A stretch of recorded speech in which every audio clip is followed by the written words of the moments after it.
Morning,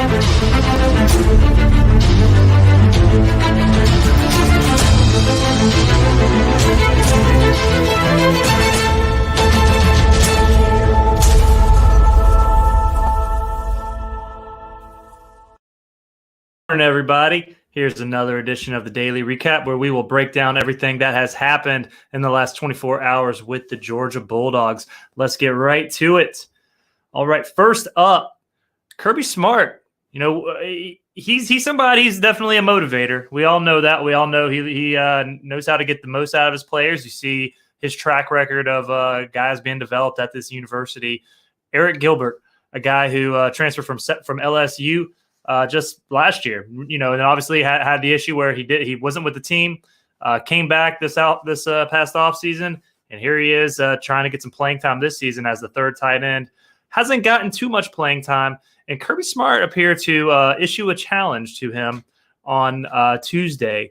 So here's his quote when asked about Eric Gilbert and his playing time. Kirby Smart said, "It's really based on Eric's performance. It's not really based on those guys," meaning Brock Bowers and Darnell Washington. "We have really quality guys that align, and they all play. And we play the guys that can play winning football and can communicate and execute." Now, if that's not a quote to try and fire somebody up, I don't know what is. There was a point in the Sanford game, I think, when Eric Gilbert had a not-so-fine moment. And Kirby Smart was loving him up on the sideline. But at the same time, you know, he is definitely somebody who's going to use the media to try and get a message across. That is apparently what he is doing here. You hope that Gilbert is able to get that message and run with it, because that guy is crazy talented, and that tight end group will only be stronger if he's a big part of it. And then, of course, Oscar Delp. I think Oscar Delp was somebody who shined in the spring game, and he had a moment almost was able to come down with the grab. You saw the athleticism out there against Sanford. And so I think he's somebody to look at moving forward as well. They go 4 deep at tight end right now. It's pretty crazy to see how spectacular that group is at the moment. Moving on to injuries. A.D. Mitchell, that's the one everybody's looking at this week. He injured his ankle against Sanford. So for the South Carolina game, Kirby Smart again reiterated he's hopeful, but no update.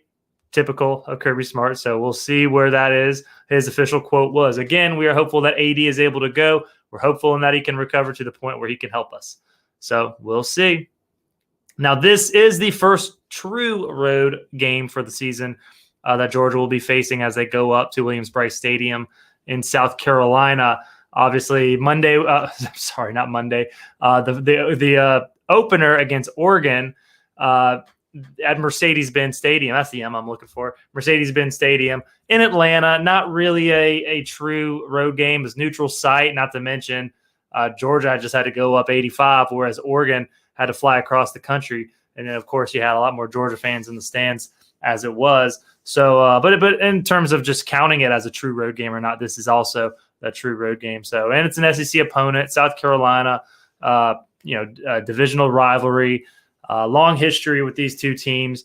So, Georgia's really getting after it. Kirby Smart said about this first game in the SEC slate, first road test, quote, "I think anytime you get an SEC road opponent, there is something about going on the road that you embrace the environment. Most of our kids love going to play in the SEC on the road. Last year, Tennessee and Auburn stick out as pretty unique environments." Obviously, those games, Tennessee and Auburn, Georgia was able to roll away late in those games. And I shouldn't even say late, really just in the second half of those games. South Carolina, we'll see. At home last year, Georgia put a whooping on South Carolina from the onset. Gamecocks do look improved. Their defense, I'm not sure, though, just based on what happened against Arkansas last week. So, against another thing that we'll see, Georgia's defense looked elite, has looked elite in these first 2 games. The offense will look to keep it going. Obviously, going 300 yards in 2 consecutive games, 368 the first one. Well, I should say Stetson Bennett, not the entire offense. 368 from Stetson Bennett in week 1, 300 in week 2. Kirby Smart in his presser on Tuesday, he also, had some things to say about Tyke Smith. And he mentioned Tyke Smith, the veteran, the transfer from West Virginia. This is an interesting quote, I must add. He said, "He was not very confident. He didn't get to go in the spring. He wasn't very confident when we started fall camp, but he has gotten better in his ability to change direction, change point, and tackle on the ground. He has gone live. He's gotten more confident, but he still has improvement to do, and he'll be the first to tell you we're going to need him to play well before this year is over. Now, it's again another message that Kirby Smart is sending his players. I think, especially coming out of that Sanford game where not everybody, played up to the standard that Georgia has really put forth over Smart's tenure here with the Bulldogs. I think especially he's sending a guy like Tyke Smith, a veteran who was praised at West Virginia for everything he did there. He's got to step it up and play better. Javon Bullard obviously right now has that star spot. So that competition will continue. If there's one thing we know about this Georgia program, they just don't stop competing because guys open the year as starters. Okay, let's move on. Trent Smallwood, our good, reliable contributor here at UGAsports.com. He compiled all the snap counts from the Sanford game, I should say. From Pro Football Focus. We're fortunate enough that we're able to team up with those guys and get these numbers so that our subscribers and our readers out there have some good information as to who played, how many snaps, who got in, who was not able to get in, those sort of things. Numbers that really stood out. You look at the running backs. They are once again, I say this stands out, but it's no surprise. This is what they've done the last few years, with Kirby Smart, with regardless who the offensive coordinator is, and really with Del McGee, the running backs coach. Kenny McIntosh, 25 snaps. Kendall Milton, 22 snaps. Dejon Edwards, 17 snaps. Branson Robinson, 11 snaps. They are going to distribute those carries pretty much across the board. Not necessarily even with everybody.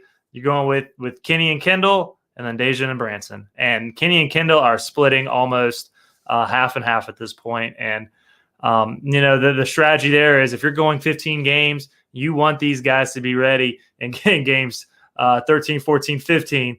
And that's obviously SEC championship, playoff, national championship. So to keep those guys fresh, they got to have a deep stable of backs, and therefore, they can keep it going and that late in the season. And if anybody is worried about stats, these guys are buying into that philosophy. Just look at last year. You had you had James Cook and Zamir White still get drafted second, third round. So it's not like their draft stock is being hurt by this philosophy. If you're good, you're going to get drafted. James Cook was more so the number 2 back, in this offense last year. Zamir White was more the prototypical traditional style running back, and James Cook still went ahead of him in the draft. So NFL wise, nothing to worry about with this philosophy. May just hurt these individuals on the stat sheet, but if you're a selfless player, it doesn't matter. At the end of the day, it's all about winning. We will move on to the defensive side of the ball. Michael Williams, 21 total snaps, which actually led the defensive line, 5 run plays, 16 pass plays. I think that's it's interesting. He obviously gets the most reps of this game. It was Sanford. The defense played a lot of guys. 13 defensive linemen played. That's not going to happen every week, obviously, but at the same time, you love the fact that you have this kind of depth right now to where you can rotate guys in. Same kind of thought process as running back. You want to have these guys fresh. You want to have the experience. You want to be able to rotate these guys without having to drop off in that last, in the late season stretch, games 13, 14, 15, if you're fortunate enough to be in those situations. Another defensive lineman, Bear Alexander, did not play against Oregon, got 11 snaps against Sanford. You love to see it. You hope that guy is able to continue to progress and make some noise on that defensive front. And then we'll scroll down. Once again, Malachi Starks getting most of the reps of any of the defensive backs with 31. That's 70% of the defensive snaps. He has been a bright spot so far. Obviously, Kirby Smart's not going to publicly applaud him as a true freshman to that degree. Going to continue to give him that constructive criticism. But, man, you sure love to see what Starks has done for this program so far. Just as a freshman, he sure looks the part. He's done amazing things so far. Switching gears to recruiting. The number one player in Georgia for the class of 2024 is Mike Matthews, an athlete. Georgia is recruiting him as a wide receiver.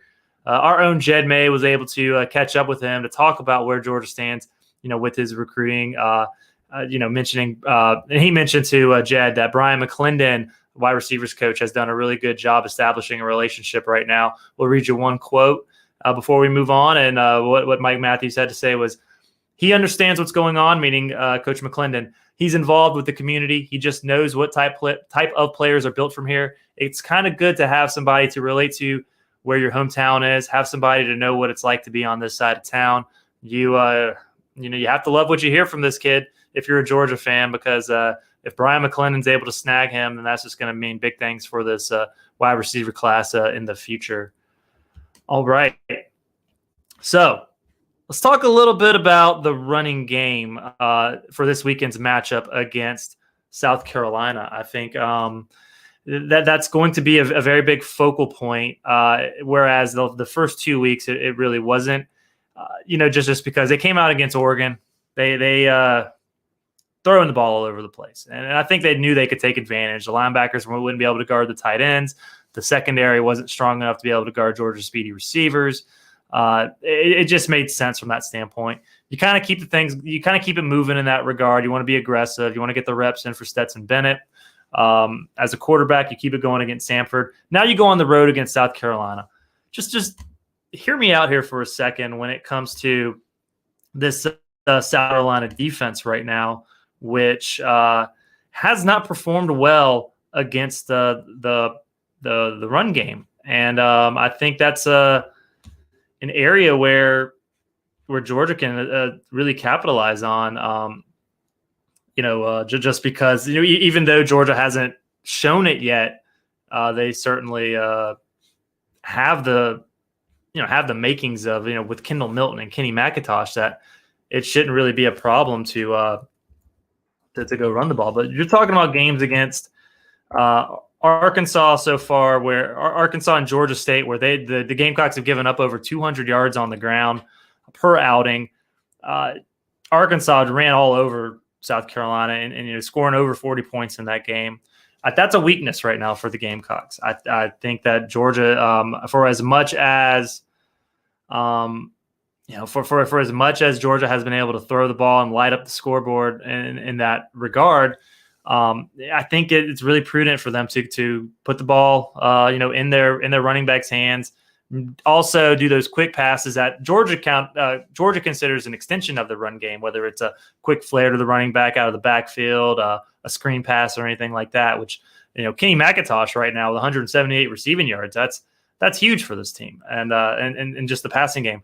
I'm going to get to that point. I'm going to circle back to that in a moment as well. But yes, as I mentioned, 200 South Carolina's given up to Georgia State. Arkansas ran for 295. I think this notion that Georgia's rushing offense that I've seen on social media and stuff, I guess you're at the point you got to nitpick something, right? I don't think that'll be the case after this weekend. I think that Georgia's going to be able to get back to some of that ground and pound. I think that's where the weakness is. This coaching staff, historically speaking, since 2016, they take what the defense gives them, and if the defense is going to give them the run plays, the run game for that matter, Georgia's going to take it. And I don't know if Stetson Bennett will get the 300 this week, just because I think the run game will see a lot more usage. And the point I wanted to make right now, and this is where we're going to transition to the last segment of the daily recap. It's called Butting In, where I offer a little bit more of an opinion on a topic right now. And that is really the fact that Georgia has not had a 1,000-yard receiver since Terrence Edwards. It's been a long time. I think it was 2003. I should have prepared better. Should have had that in front of me. But I believe it was 2003. I feel like it was either that or 2002. My apologies. But Terrence Edwards was the last and the only Georgia receiver to go for 1,000 receiving yards in a single season. I predicted way back, was it the spring or the summer, that Brock Bowers would break that trend. He would be the guy to go over 1,000 yards this year. You look at what Georgia's doing. They've spread the ball out so incredibly to these receivers. On one hand, you're like, oh my gosh, like, will they have anybody break 1,000 yards. You're talking. I mean, the list is long of guys who have already caught passes for this program this season. However, I want to go back to Kenny McIntosh. Here's a guy who he has 178 receiving yards already. He is a focal point, 14 catches. So he already has double the amount of catches as the next leading receiver reception-wise on this program or on this team right now. And that's Ladd McConkey with 6. Ladd McConkey has 6 for 110. Brock Bowers 5 for 95. So Bowers still has a chance, especially if they go 15 games. If they go 14 games, I expect them to be in the SEC championship. Losing the playoff, don't make the playoff, play in a bowl game instead. 14 games, I think that's probably the minimum. And then, 15 if they make it back to the title game. So, you look at Bowers, even McConkey for that matter, and then Kenny McIntosh. Those are your 3 and 2 games that are off to a good start. Can Kenny McIntosh be the guy? I'm wondering if the way they use him, they're using him the way I think a lot of people expected Georgia to use James Cook. But with Georgia having so many weapons on the outside, with Georgia having Stetson Bennett back going the whole offseason as a starter, they really hadn't had that in a while where you had somebody who you really could trust at that position, coming into a season as a starter. I'm beginning to wonder, can Kenny McIntosh be the one who ends up going for 1,000 receiving yards? It sounds outlandish to hear that about a running back, but the way they use him, the way he's going to get balls, the way he's going to get those quick passes, and it's basically an outside run, but it counts as a reception. I have to wonder if this guy, if he stays healthy all season, he might have a chance. That said, I wonder if they get 2 guys. If Georgia continues to pass the ball, and I'm not saying, it's obviously the game script is going to depend week to week, but like I expect a lot more running against South Carolina, for instance. But if they're able to continue being more aggressive than they were a year ago, and Stetson Bennett continues to throw the ball the way he has, I wonder if they get 2 guys to go for 1,000 yards this year. Maybe it is Kenny McIntosh, maybe it's Brock Bowers as well. I'll be interested to see if Ladd McConkey keeps up this pace, given his he's the only receiver over 100 yards so far, to date. But Kenny McIntosh, keep an eye on him. I will not be surprised if he is the guy to break the 1,000-yard receiving drought, which would be a shock to, I think, most people. You don't really see a running back end up as your leading receiver, but the way they feature him in this offense, it very well could be the case. And that will be where we conclude this Wednesday's daily recap video edition. Can't thank you guys enough for taking the time to listen to the Georgia news and notes. A little bit of my opinion, a little bit of the analysis. We'll continue to keep pumping these out every day. Hit that subscribe button down there. Give us a follow and stay tuned for tomorrow. And if you haven't already, go subscribe to UGAsports.com's Dog Vent, the premier message board for all UGA sports. And until tomorrow, take care and have a good one.